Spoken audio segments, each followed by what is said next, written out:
السلام علیکم۔ آج ہم ایک اور بہت ہی خوبصورت اللہ سبحانہ تعالیٰ کا نام، سکون دینے والا، امن دینے والا نام جو ہے المؤمنو، اس کی پینٹنگ بنائیں گے۔ آج میں ڈائریکٹ ڈبل پینسل سے، میں نے کوئی پیپر شیپر پہ بھی نہیں اس کو ڈرا کر کے دیکھا، ویسے میں کرتی بھی نہیں ہوں کہ اب تھوڑا ایکسپیرینس ہو گیا تو اب میں ڈائریکٹ اس پہ ہی ڈرا کر لیتی ہوں۔ المؤمنو یہ ماڈرن کیلیگرافی میں کر رہی ہوں۔ المؤمنو میں نے ڈبل پینسل کی مدد سے پہلے نیچے اللہ لکھا اور اوپر میں نے المؤمنو لکھا، اور جس طرح ہمیشہ جیسوں سے میں لکھتی ہوں اسی طرح میں جیسوں سے جو ہے نیچے المؤمنو اور اللہ دونوں لکھوں گی۔ اگر آپ چاہیں آپ کلر سے بھی لکھ سکتے ہیں، جیسوں سے کوئی ضروری نہیں ہے کہ آپ لکھیں۔ اس کا مقصد صرف یہ ہوتا ہے کہ جب میں بیک گراؤنڈ بناؤں تو یہ مٹے نہ رہے اوپر، اور وہ میں آپ کو پہلے ہی بتا چکی ہوں کہ مٹے نہ کا مقصد یہ ہے کہ جب ہم اس کے اوپر پینسل سے کرتے ہیں، جب ہم بیک گراؤنڈ بنا چکے ہوتے ہیں تو نشان پڑ جاتے ہیں، تو وہ جب ہم پینٹ کر رہے ہوتے ہیں جیسے آگے پیچھے ہو جاتا ہے برش، تو وہ پھر نشان بہت برے لگتے ہیں۔ یہ پارٹ میں نے تقریباً ساری ویڈیوز میں فاسٹ فارورڈ کر کے گزار دیا۔ اب میں تھوڑا ویسے ہی اس کو رہنے دے رہی ہوں تاکہ آپ کو ڈیٹیل میں تھوڑا سمجھ آئے، ساتھ ساتھ آپ اپنا کینوس رکھیں اور بناتے جائیں اور دیکھ لیں کہ کس طرح۔ دیکھیں مجھ سے بھی مسٹیکس ہوتی ہیں اور پھر میں اس کو ٹھیک کر لیتی ہوں، باہر نکل رہا ہوتا ہے فنگر کی مدد سے اس کو اندر کر لیں۔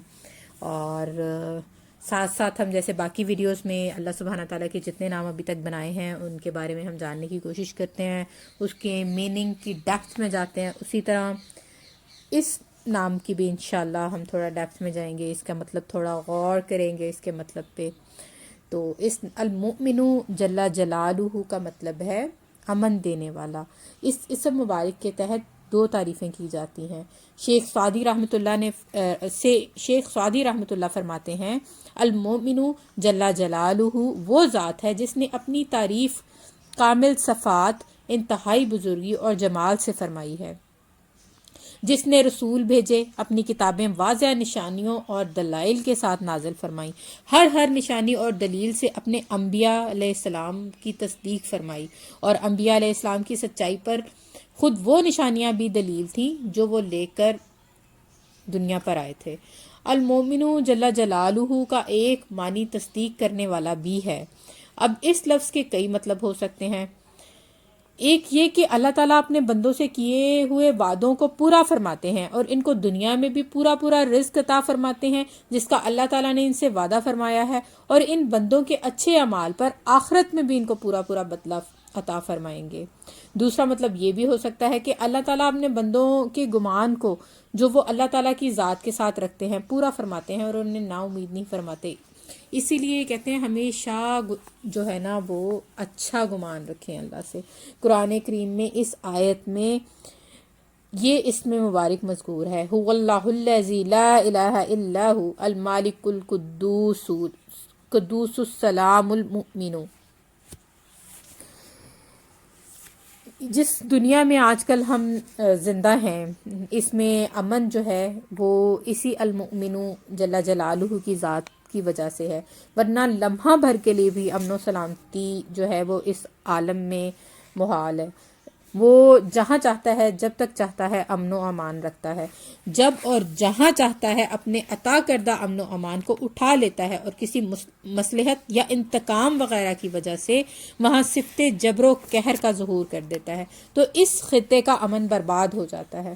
ہمارے جسم میں بھی امن و امان کا قیام اسی المؤمن جل جلالہ سے ہے، ورنہ ایک پل کے لیے بھی ہمارے بدن میں امن و امان قائم نہیں رہ سکتا، اس لیے کہ ہمارے بدن میں ایسے متضاد عناصر سے بنا ہے جو ایک دوسرے کے دشمن ہیں اور ایک ہی آشیانے میں بسیرا نہیں کر سکتے، مگر اس المؤمن جل جلالہ نے انہیں ایسی خوبی سے ترتیب دیا ہے کہ جب تک وہ چاہتا ہے سب کے سب سر جوڑ کر کام کیے جاتے ہیں ورنہ منتشر ہو جاتے ہیں۔ اپنے منہ کے ہی اندر دیکھ لیں، چھوٹے سے اس ڈبے میں زبان کے مقابلے میں 32 دانت اس کو دبانے والے ہیں، کبھی کبھی زبان دانتوں کے نیچے آ جاتی ہے تو کیا حال ہوتا ہے۔ غور کریں، ان 32 دانتوں سے گویا 32 چھریوں سے ننھی سی زبان کو کون امن دیتا ہے؟ وہی المؤمن جل جلالہ۔ اللہ تعالیٰ قرآن کریم میں ارشاد فرماتے ہیں اور خود تمہاری ذات میں بھی نشانیاں ہیں تو کیا تم دیکھتے نہیں؟ ہمارا جسم بھی اس دنیا کی طرح عالم اصغر ہے کہ متضاد عناصر سے بنا ہے، سب مل جل کر کام کر رہے ہیں۔ زمین کے اندر ایسے ایسے جلا دینے والے مادے بھرے پڑے ہیں جو اللہ کے ایک اشارے پر پلک جھپکتے ہی اسے تہس نہس کر دیں، اس کے جگر کو پھاڑ دیں اور اس کے ٹکڑے اڑا دیں کہ بڑے بڑے پہاڑ دھنی ہوئی روئی کی طرح اڑتے نظر آئیں۔ ہوا کو اس کے مالک حقیقی آزاد چھوڑ دے تو سارے عالم کو لے کر اڑ جائے، اور پانی سب کو غرق کر دے، سانپ بچھو اور حشرات الارض نکل پڑے تو ساری مخلوق کو بہت نقصان پہنچائیں۔ درندوں اور وحشی جانوروں کو مالک حقیقی کی لگام نہ ہو تو سوچیں کتنی تباہی مچائیں وہ۔ بارشیں اور آسمانی بجلیاں اللہ کے حکم کی پابند نہ ہوں تو کتنی خرابی پھیلائیں۔ ان سارے اسباب فساد کے ہوتے ہوئے بھی اگر ہم محفوظ ہیں تو صرف اسی المومن جل جلالہ کی صفت امان سے محفوظ ہیں۔ اندیکھی بلاؤں، وباؤں، بیماریوں اور جراثیم سے یہ دنیا بھری پڑی ہے، پھر بھی مخلوق محفوظ ہے۔ یہ مکھیاں اور مچھر ہی ہماری ہلاکت کے لیے کافی ہیں، مگر وہ المؤمن جل جلالہ انہیں روکے رکھتا ہے اور جس حد تک ان سے کام لینا چاہتا ہے لیتا ہے۔ جس گندے خطے کو چاہتا ہے اس سے اپنی امان کو اٹھا لیتا ہے تو وہاں وبائیں پھوٹ پڑتی ہیں۔ دنیا چوروں، ڈاکوؤں، ظالموں، رشوت خوروں، لڑنے والوں، شریروں، فتنہ پروروں اور قاتلوں سے بھری پڑی ہے، پھر بھی مخلوق خدا میٹھی نیند سوتی ہے، کیونکہ اس المؤمن جل جلالہ نے ان کو لگام دے رکھی ہے۔ اگر وہ انہیں قابو نہ رکھتا تو سب ایک دوسرے کو کھا جاتے۔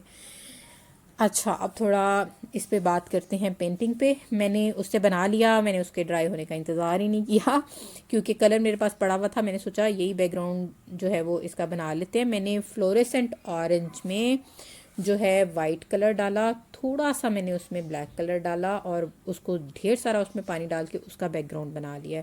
اچھا، ہو سکتا ہے آپ سے سیم ٹو سیم کلر نہ بنے، تھوڑے ڈفرینٹ ہو جائیں، اٹس اوکے، کوئی ایشو نہیں ہے۔ اگر آپ کلر چینج بھی کرنا چاہیں تو بھی کوئی ایشو نہیں ہے، آپ بیک گراؤنڈ میں تھوڑا ٹیکسچر دینا چاہتے ہیں تو وہ بھی آپ دے سکتے ہیں، ٹھیک ہے۔ یہ ایک آئیڈیاز ہیں، آپ ان کو چینج بھی کر سکتے ہیں۔ تو یہ اب آپ دیکھتے رہیں کس طرح، اور اس کے میں بس یہ لائٹ کلرز میں ہی پینٹنگ بناؤں گی۔ اب یہ سارا جو مٹ کیا ہے اس کو میں ایک دفعہ دوبارہ سے بنا لوں گی برش سے، اور پھر اس کو شیڈنگ دوں گی۔ یہ ایک ہی گو میں ساری پینٹنگ بنا رہی ہوں، میں اس کا کچھ بھی ڈرائی ہونے کا ویٹ نہیں کر رہی۔ اس میں بیک گراؤنڈ تھوڑی دیر کے لیے میں بس نماز پڑھوں گی، یہ اتنی دیر میں تھوڑا سا جتنا ڈرائی ہو جائے پھر انشاءاللہ جو ہے وہ ایک ہی گو میں بناؤں گی۔ اور اب چاہے میری اتنے سالوں کی پریکٹس ہے تو میں جلدی بنا لیتی ہوں، تو اس بات کو لے کے فرسٹریٹ نہیں ہونا کہ یہ ویڈیو تو اتنی سی دیر کی ہے اور ہمیں 2 دن لگ رہے ہیں یا 3 دن لگ رہے ہیں۔ تو جتنے دن بھی لگ رہے ہیں وہ کوئی ایشو نہیں ہے، شروع میں ٹائم لگتا ہے تو اس بات سے بالکل نہیں گھبرانا، اور چیزیں خراب ہوتی ہیں اس کو بار بار ٹھیک کریں جب تک آپ اس کو آپ کی نظر میں وہ صحیح نہیں ہو جاتی۔ ہم بات کر رہے تھے امن دینے والے المؤمن جل جلالہ کی۔ امن اللہ تعالیٰ کی طرف سے ایک بہت ہی بڑی نعمت ہے، ہمیں مطلب اس کا احساس نہیں ہوتا، لیکن اگر دیکھا جائے تو اگر شہر میں امن نہ ہو تو وہاں آدمی دین یا دنیا کا کوئی بھی کام نہیں کر سکتا۔ شہر میں ساری دنیا کی نعمتیں ہوں لیکن امن نہ ہو تو اس شہر میں رہنا مشکل ہو جاتا ہے۔ جس طرح سورہ قریش میں اللہ تعالیٰ نے 2 بڑی نعمتوں کا ذکر کیا ہے، ان میں سے ایک یہ تھی کہ یعنی انہیں امن میں خوف دیا، ٹھیک ہے، یعنی انہیں امن دیا خوف سے، چونکہ مکہ میں غلہ وغیرہ پیدا نہیں ہوتا تھا، اس لیے قریش کی عادت تھی کہ سال بھر میں تجارت کی غرض سے وہ 2 سفر کرتے تھے۔ سردیوں میں یمن کی طرف، وہ ملک گرم ہے، اور گرمیوں میں شام کی طرف جو سرد اور شاداب ملک ہے۔ لوگ ان کو اہل حرم اور خادم بیت اللہ سمجھ کر نہایت عزت احترام ان کا کرتے تھے، ان کی خدمت کرتے، ان کے جال و مال سے کچھ بھی مطلب ان کو نقصان نہیں پہنچاتے تھے، اور بلکہ ان کی خود حفاظت کرتے تھے، اور اس طرح ان کو بہت ہی نفع ہوتا تھا۔ پھر امن و چین سے گھر بیٹھ کر کھاتے اور کھلاتے تھے۔ حرم کے چاروں طرف لوٹ کھسوٹ اور چوری ڈکیتی کا بازار گرم رہتا تھا، لیکن کعبہ کے ادب کی وجہ سے کوئی چور ڈاکو کعبہ کے پاسبان اہل مکہ پر ہاتھ صاف نہ کرتا تھا۔ اسی انعام کو یہاں یاد دلایا ہے کہ اس گھر کی وجہ سے جو ان کو روزی اور امن دیا ہے اصحاب الفیل کی زد سے محفوظ رکھا، پھر اس گھر والے کی بندگی کیوں نہیں کرتے اور اس کے رسول صلی اللہ علیہ وآلہ وسلم کو کیوں ستاتے ہو؟ کیا یہ انتہائی ناشکری اور احسان فراموشی نہیں؟ اگر دوسری باتیں نہیں سمجھ سکتے تو ایسی کھلی ہوئی حقیقتی کو سمجھنا کیا مشکل ہے؟ اچھا، یہ المومنو میں لکھ رہی ہوں، ٹھیک ہے۔ المومنو میں نے جس طرح ڈبل پینسل سے لکھا تھا میں نے اسی طرح اس کے اوپر لکھ لیا ہے۔ اگر آگے پیچھے بھی ہو جائے تو بیک گراؤنڈ جب ہم بنا رہے ہوتے ہیں تو وہ کافی حد تک مٹ جاتا ہے، تو بعد میں آپ تھوڑا بہت چینج بھی کر سکتے ہیں۔ پینسل سے بنانے کا مقصد یہ ہوتا ہے کہ آپ کو پتہ چل جاتا ہے میجرمنٹس اوپر سائڈس، تو وہ سارا آپ کو پتہ چل جاتا ہے کہ آپ کا کدھر کا کیا بیلنس ہے۔ ظاہر ہے اگر بالکل سائڈ پہ چلی جائے گی یا بالکل اوپر چلی جائے گی تو وہ اچھی نہیں لگے گی، تو وہ پھر آپ کو پہلے سے پتہ ہوتا ہے۔ اب غور کرنے کی بات ہے کہ المؤمن جل جلالہ کی صفت امن کا ظہور کب ہوتا ہے؟ اس کے لیے اللہ تعالیٰ نے خود ہی قرآن کریم میں 2 جگہ جو ہے وہ بڑی وضاحت سے بیان فرمایا کہ کب اللہ تعالیٰ دنیا و آخرت میں امن بھیجتے ہیں اور کب دونوں جگہ سے امن سلب کر لیتے ہیں، جس کی حیثیت قانون سی ہے۔ جو لوگ ایمان لائے اور اپنے ایمان کو شرک کے ساتھ مخلوط نہیں کیا، انہی کے لیے امن ہے اور وہی سیدھی راہ پر چلتے ہیں۔ ٹھیک ہے، ایک تو یہ آیت ہو گئی۔ اس آیت میں یہ ارشاد فرمایا ہے کہ عذاب سے مامون و مطمئن صرف وہی لوگ ہو سکتے ہیں جو اللہ پر ایمان لائے، پھر انہوں نے اپنے ایمان میں کسی ظلم کی ملاوٹ نہ کی۔ حدیث میں ہے کہ جب یہ آیت نازل ہوئی تو صحابہ کرام رضی اللہ تعالیٰ عنہ سہم گئے اور غرض کیا، یا رسول اللہ، ہم میں سے کون ایسا ہے جس نے ظلم اپنی جان پر بس ذریعہ گناہ نہیں کیا؟ اور اس آیت میں عذاب سے مامون ہونے کی شرط یہ ہے کہ ایمان کے ساتھ ظلم نہ کیا ہو، پھر ہماری نجات کا کیا راستہ ہے؟ رسول اکرم صلی اللہ علیہ وآلہ وسلم نے فرمایا، تم آیت کا صحیح مفہوم نہیں سمجھے۔ آیت میں ظلم سے مراد شرک ہے، جیسا کہ ایک دوسری آیت میں ہے، ان الشرک لظلم عظیم۔ اس لیے مراد آیت کی یہ ہے کہ جو شخص ایمان لائے پھر اس میں اللہ تعالیٰ کی ذات و صفات میں کسی کو شریک نہ ٹھہرائے، وہ عذاب سے مامون اور ہدایت یافتہ ہے۔ خلاصہ یہ ہے کہ بتوں، پتھروں، درختوں، ستاروں اور دریاؤں کو پوجنے والی مخلوق اپنی بے وقوفی سے ان چیزوں کو بااختیار سمجھتی ہے اور ان کی عبادت چھوڑنے کے لیے اس لیے ڈرتی ہے کہ کہیں یہ چیزیں ہمیں نقصان نہ پہنچا دیں۔ حضرت ابراہیم علیہ السلام نے گر کی بات ان کو بتائی کہ اللہ تعالیٰ جو تمہارے ہر کام سے باخبر بھی ہے، تمہارے ہر بھلے برے پر پوری قدرت رکھتا ہے، تو تم اس سے کیوں نہیں ڈرتے؟ اس کی خلاف ورزی کرنے سے کوئی مصیبت آ جائے گی، اور جن چیزوں میں نہ علم ہے نہ قدرت، ان سے ایسے ڈرتے ہو، یہ سوائے بے عقلی کے اور کیا ہے؟ ڈرنا صرف اللہ تعالیٰ کی ذات سے چاہیے، اور جس کا اس پر ایمان ہو وہ کسی خطرے میں نہیں۔ اس آیت سے معلوم ہوا کہ شرک صرف یہی نہیں کہ کھلے طور پر مشرک و بت پرست ہو جائے، بلکہ وہ آدمی بھی مشرک ہے کہ اگرچہ کسی بت کی پوجا پاٹ نہیں کرتا اور کلمہ اسلام پڑھتا ہے، مگر کسی فرشتے یا رسول یا کسی ولی اللہ کو اللہ تعالیٰ کی بعض صفات خاصہ کا شریک ٹھہرائے۔ اس میں ان عوام کے لیے سخت تنبیہ ہے جو اولیاء اللہ اور ان کے مزارات کو حاجت روا سمجھتے ہیں اور عملاً ان کو ایسا سمجھتے ہیں کہ گویا خدائی کے اختیارات ان کے حوالے کر دیے گئے ہیں، نعوذ باللہ۔ پھر چاہے وہ یہی کیوں نہ سمجھتے ہوں کہ یہ اختیارات خود اللہ تعالیٰ نے ہی انہیں دیے ہیں اور وہ جب چاہے ان سے سلب بھی کر لے، اور اصل مالک اللہ تعالیٰ ہی ہے، مگر اس عقیدے کے باوجود بھی ایسے فاسد خیال والے شرک کے جرم سے بری نہیں، کیونکہ مکہ کے مشرکوں کا بھی اصل شرک یہی تھا۔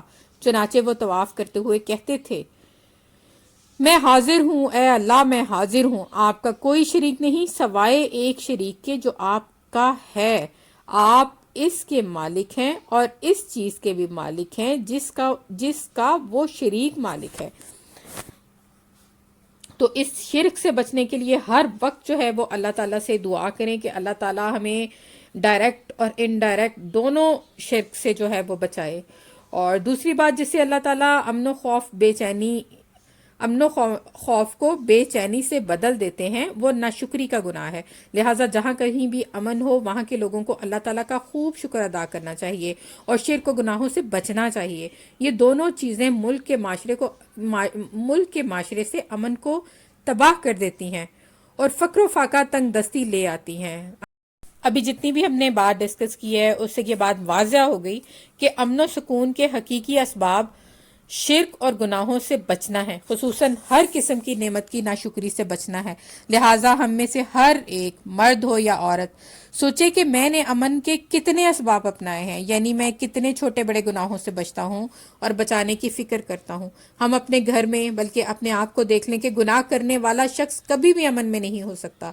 لہٰذا ہمیں چاہیے کہ ہر قسم کے گناہ سے بچیں۔ مثلاً ہماری آنکھ اللہ تعالیٰ کی نافرمانی نہ کرے۔ اب دیکھیں نام محرم کو دیکھنا منع ہے، اب ہم لوگ ہر وقت ڈرامے فلمیں جو دیکھتے ہیں یہ کیا ہے، تو اس کو تو اب گناہ بھی نہیں سمجھا جاتا۔ تو جب ہم کسی گناہ کو گناہ نہیں سمجھتے تو وہ اس سے بڑا کوئی فساد ہی نہیں ہوتا۔ گناہ کر بھی رہے ہیں تو ایٹ لیسٹ یہ ضرور سمجھیں کہ میں گانے سن رہا ہوں تو یہ برا کام کر رہا ہوں، میں ڈرامے دیکھ رہا ہوں تو یہ کوئی اچھا کام نہیں کر رہا۔ یہ ہر وقت ہمارے ذہن میں ہونا چاہیے۔ زبان کسی کی غیبت نہ کرے، کان غیبت اور گانے وغیرہ نہ سنے، اور سب سے اہم بات یہ ہے کہ ہمیں ہر وقت یہ کوشش کرنی چاہیے کہ ہم اپنی پسند کو اللہ تعالیٰ کی پسند میں فنا کر دیں۔ جو اللہ نے کہا ہے وہی کریں۔ اب داڑھی رکھنا، حجاب کرنا یہ اتنا آسان نہیں ہے، لیکن جب یہ سوچ لیا جاتا ہے کہ ہم نے جو بھی کرنا ہے تو پھر دل جو ہے نا وہ مطمئن ہو جاتا ہے، بے سکون نہیں رہتا۔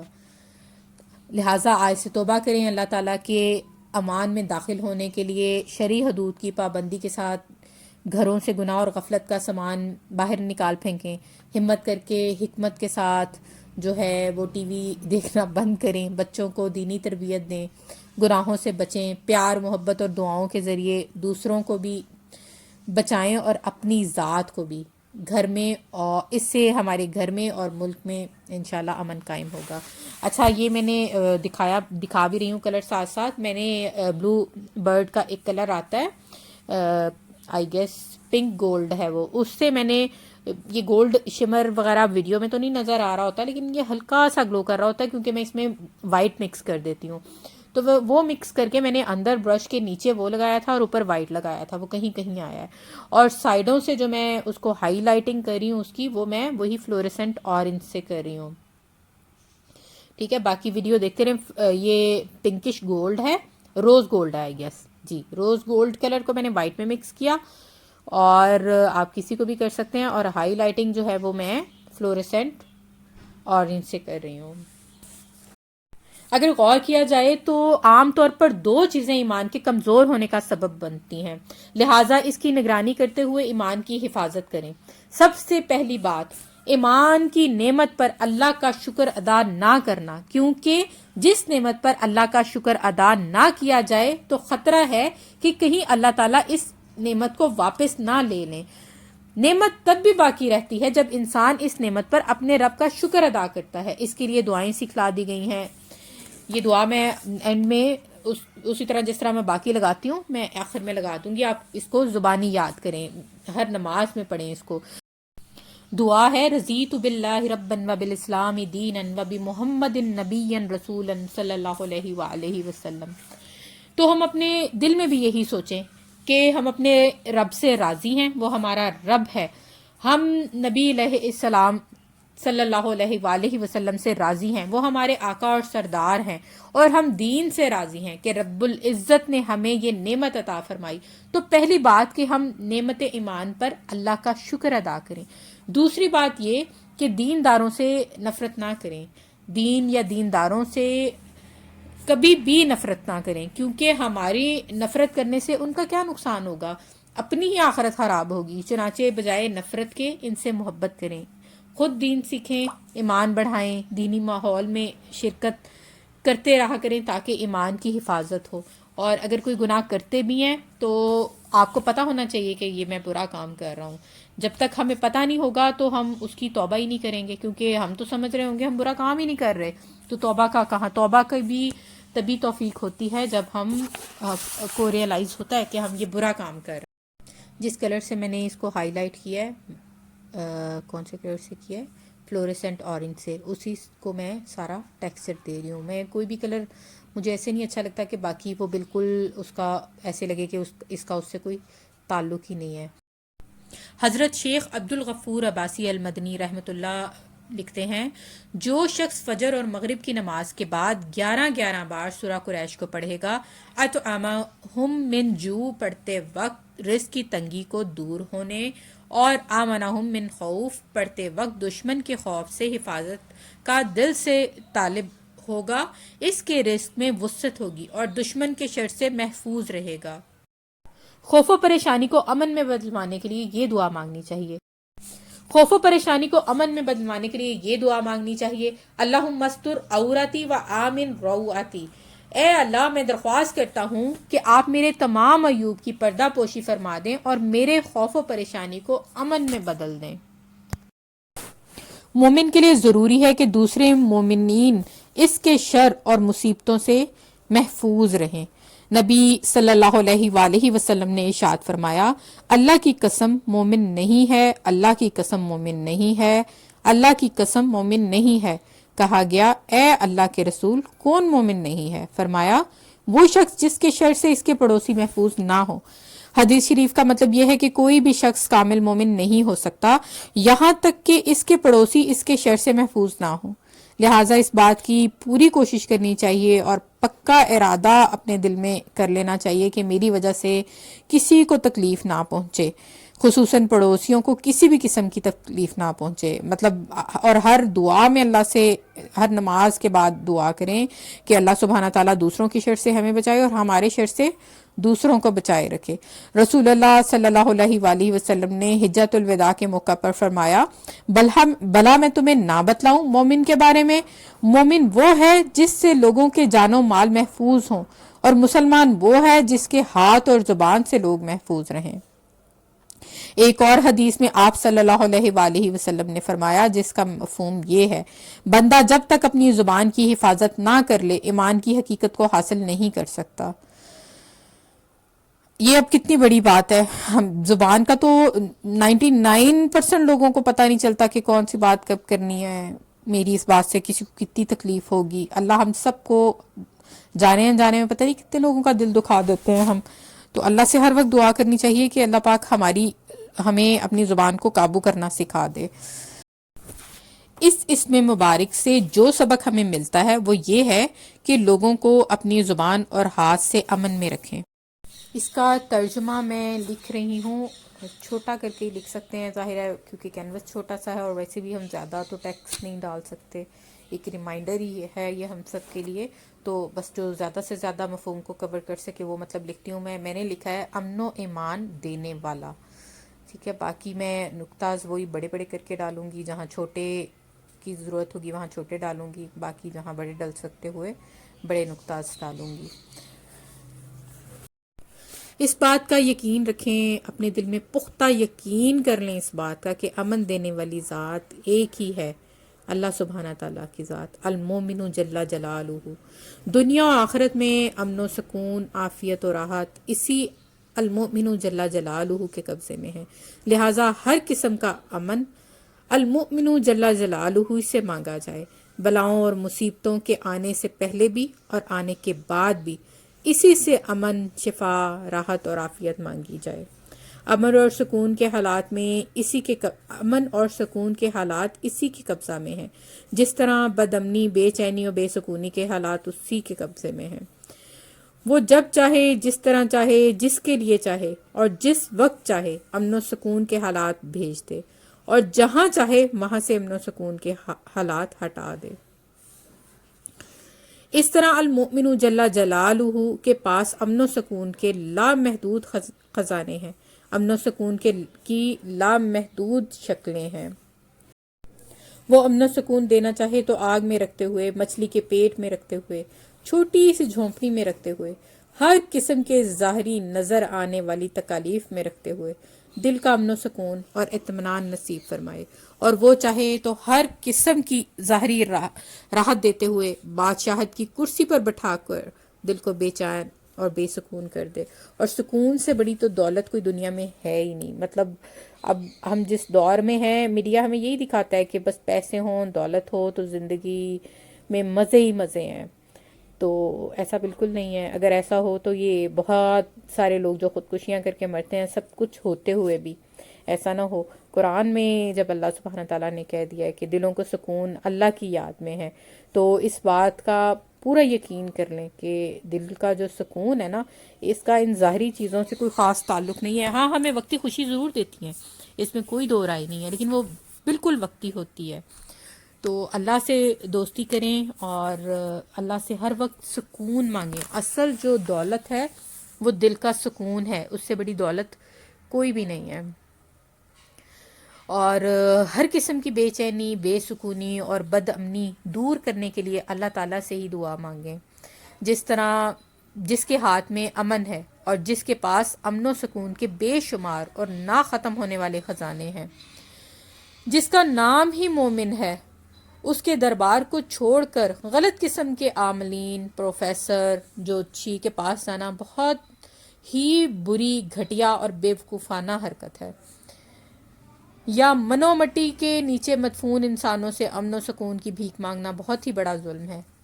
اس طرح یاد رکھیے، تعویذ بھی اللہ تعالیٰ کے حکم کے محتاج ہیں، تعویذ لکھنے والا بھی اللہ تعالیٰ کے حکم کا محتاج ہے.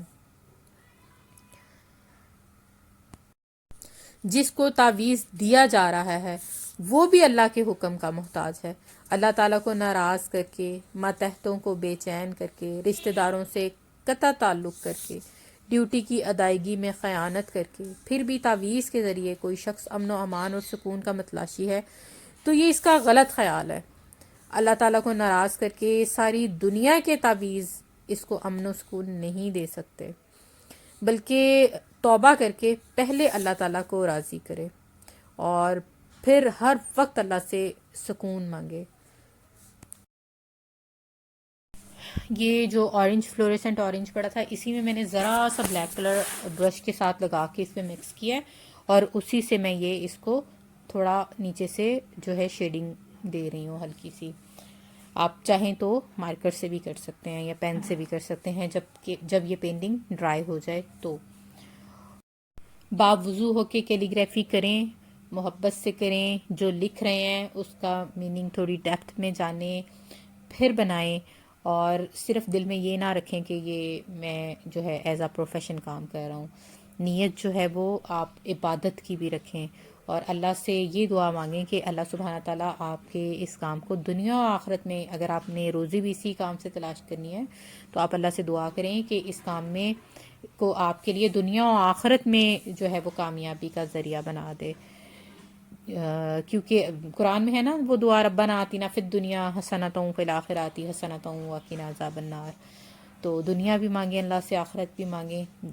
ہم بڑے کمزور لوگ ہیں، اللہ ہمیں آزمائشوں سے بچا کے رکھے، اپنی رحمت میں رکھے ہمیں، اور ہم سے اگر کوئی غلطی ہو جائے ہمیں معاف کر دے. کیونکہ یہ کام ایسا ہے، میں نے ایک پینٹنگ پوری بلکہ 2 بنائی، سورہ یاسین لکھی، سورہ ملک پوری لکھی، اور سورہ رحمان لکھی ایک پینٹنگ میں. تو مجھے اس بات کا ڈر بھی لگتا ہے کیونکہ ہم انسان ہیں، غلطیاں ہو جاتی ہیں، تو اللہ ہماری ان غلطیوں کو معاف کرے. اور اگر جو بھی میں بول رہی ہوتی ہوں اس میں اگر مجھ سے کوئی غلطی ہو جائے تو اللہ سبحانہ تعالیٰ، بس ہم ان کے بارے میں جاننے کی کوشش کر رہے ہیں.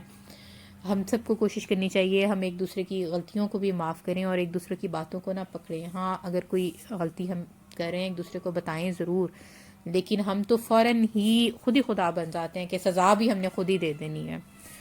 تو ایسا نہیں کرنا چاہیے.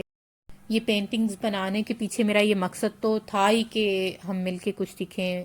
اگر میں کسی کا ذریعہ بن سکتی ہوں کسی کو کچھ سکھانے کا تو اللہ مجھے اس کی توفیق دے. ساتھ ساتھ میرا مقصد یہ بھی تھا کہ میں بھی یہ اللہ سبحانہ تعالیٰ کے ناموں کو ڈیپتھ میں خود بھی ابھی اسٹڈی کر رہی ہوں ڈیپلی، مطلب بنا رہی ہوں ساتھ ساتھ. پہلے میں نے بنائے تھے اسماء الحسنہ، بس میننگ دیکھ لیتی تھی، لیکن اتنا ڈیپلی میں نے کبھی اسٹڈی نہیں کیا جتنا میں اب ان پینٹنگز میں جیسے جیسے بنا رہی ہوں. تو میں تھوڑا ڈیپلی اسٹڈی کرتی ہوں ناموں کے بارے میں، ڈیپلی جیسے جیسے ہر دن کوشش کرنی چاہیے ہم سب کو کہ ہم سے جو غلطیاں ہوتی ہیں تو ان سے ہم سیکھیں اور ان کو نہ دہرائیں. یہ تھوڑا میں میم کو ہائی لائٹ کر رہی ہوں. اور نیچے والا میم بھی مجھے لگ رہا ہے کہ بالکل ہی نظر نہیں آ رہا، تو اس کو بھی میں ہائی لائٹ کروں گی. آپ چاہیں تو ایک ہی کلر سے شروع میں لکھ سکتے ہیں، کیونکہ جب ہم ایسے ڈبل کلر لگاتے ہیں تو اس میں جو برش کی اگر کوئی ہل جل ہوتی ہے یا وہ ہلتا ہے تو وہ پراپر کلر بھی ہل رہا ہوتا ہے، تو وہ پراپر نظر آ رہا ہوتا ہے. سنگل کلر میں آپ کی مسٹیکس چھپ جاتی ہیں. خوش رہیں، آباد رہیں. اللہ حافظ.